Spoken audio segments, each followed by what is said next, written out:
There are a host of working immigrant families who live here in this building, and tonight they are fearful that agents will return back here. A team just arrived on this block here in Carolina, and right now they're going in and out of houses as we see. The Stop the Nessie Pipeline March predominantly was here on the Brooklyn Bridge. The almost 2-mile march was filled with protesters. What they're trying to do at this very moment is assess each electrical power line that exists on this very block. We're standing in a parking lot right next to Belmont Park. It's the proposed site of a $1 billion redevelopment project, which will include a new arena for the New York Islanders and a new hotel and additional retail space. So much of the debate surrounding the immigration crisis is centered around ports of entry, like you see here at the San Ysidro border, separating Mexico from Southern California. If the toll freeze were to end today, isn't it safe to say, because of the debt service for the building of the bridge, that the tolls are going to go up? We're still looking for answers. Is he here? Is he willing to talk with us? I don't think he's here. I'm in the middle of something now. Well, safety was the first priority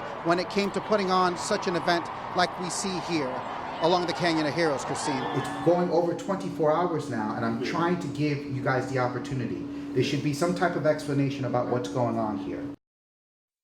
What you're looking at are photos snapped by Rescue 1 firefighters, the first to respond in the immediate moments after a helicopter crashed on the roof of this building just blocks away from Times Square.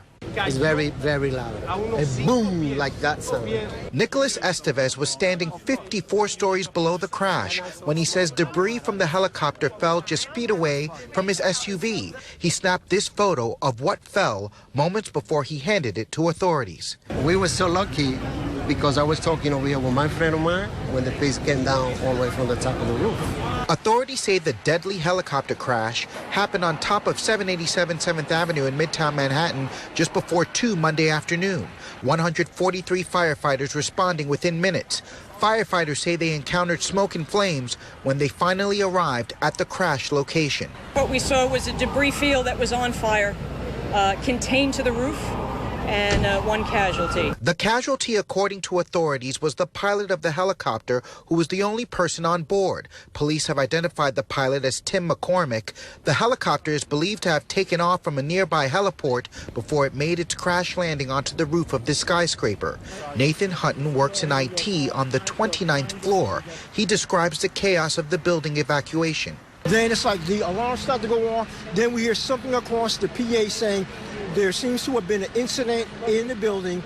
Everyone please evacuate the building now. No one inside the building or down below on busy 7th Avenue suffered injuries. The mayor of New York City quick to deliver a message.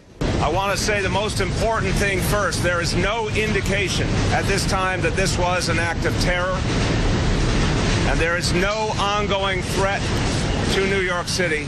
The New York City Fire Department says the investigation into the helicopter crash here will be ongoing. The Department of Buildings will now determine when the building will be reopened. The fire department says they expect that will happen within the next 24 hours, since most of the helicopter crash has been isolated to the roof of this building.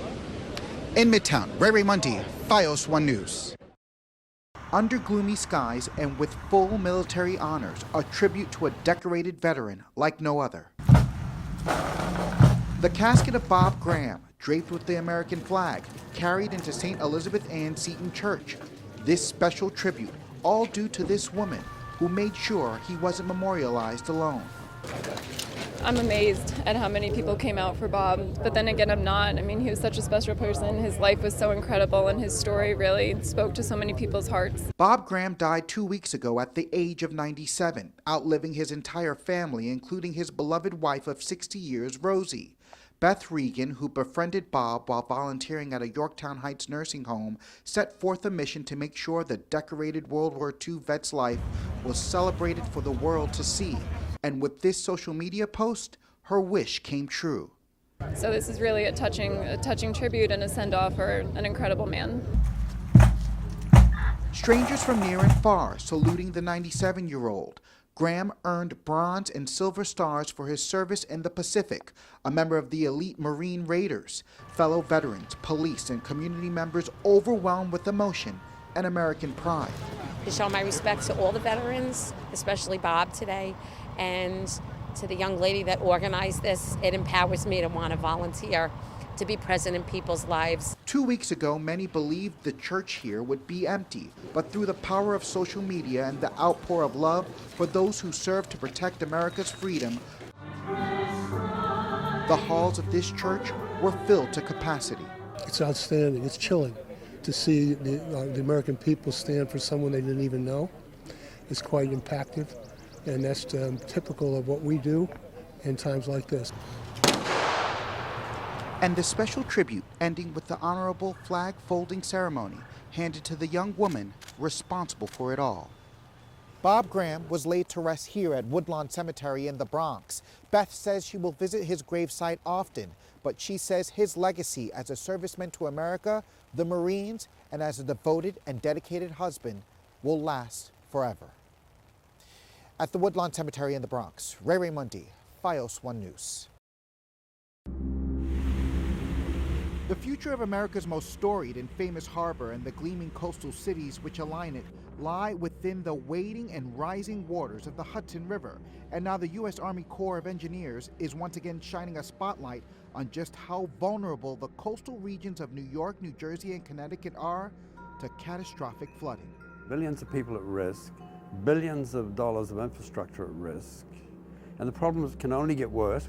Distinguished Professor Malcolm J. Bauman of Stony Brook University has more than 4 decades of study and research on coastal front and storm surges.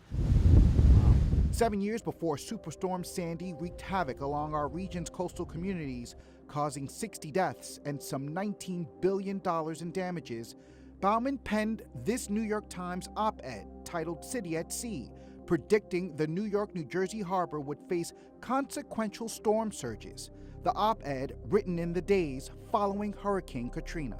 This is an enormous problem. We're talking about the destiny of New York City, northern New Jersey, and the outer boroughs, Brooklyn and Queens. It's hard to believe it's been 7 years since Hurricane Sandy put Battery Park City, where we're standing, completely underwater. That storm surge coming over that railing you see right here behind me, reaching levels as high as 13 feet. The Atlantic seawater rushing into New York Harbor, flooding 2 subway stations and shutting down tunnels and thoroughfares in lower Manhattan for days. Since Superstorm Sandy, Bauman has consulted with the U.S. Army Corps of Engineers about how to protect the New York, New Jersey harbor from future disaster due to powerful Atlantic storms. And he is a major proponent for building storm surge barriers, as you see here in this animation created by CH2 Mill, which is now Jacobs Engineering firm. We need bold new ideas, and we need to study storm surge barriers as one of the possible solutions. The U.S. Army Corps of Engineers echoes its support for storm surge barriers as well. In its 130-page interim report released at the end of February, the Army Corps addressed several topics, including the ongoing debate to protect waterways from both storm surge and sea level rising, environmental and navigation impacts, cost and construction, and coastal storm risk management. The study itself, the entire process, is fatally flawed. John Lipscomb, Vice President of Advocacy for Riverkeeper New York, says the U.S. Army Corps of Engineers' recommendation to install storm surge barriers doesn't solve the problem. It's not rational to do a study and potentially build structures that protect against storms, but do not protect against sea level rise. Lipscomb also says storm barriers would suffocate marine life up and down the Hudson River, creating an environmental nightmare, especially for marine life. The analogy I use is it's putting a noose around a river's neck, or it's putting a bag over its head. It's restricting the river's ability to respirate and connect to the ocean. There's no question both sides of this debate say there is an engineering solution to address both storm surge and rising sea levels in the North Atlantic region, and advocates and proponents of the Army Corps' plan are hoping these are addressed during public meetings scheduled over the next couple of months. Meteorologists and climate scientists all over the world are telling us that the glaciers are melting, sea level is going to rise and increase. So this problem is not going to go away. They have to find a way to protect our cities, our real estate, our infrastructure without harming the river and the harbor. After the Army Corps of Engineers receives public input, it will release a draft report about the best way to protect the New York and New Jersey coastline.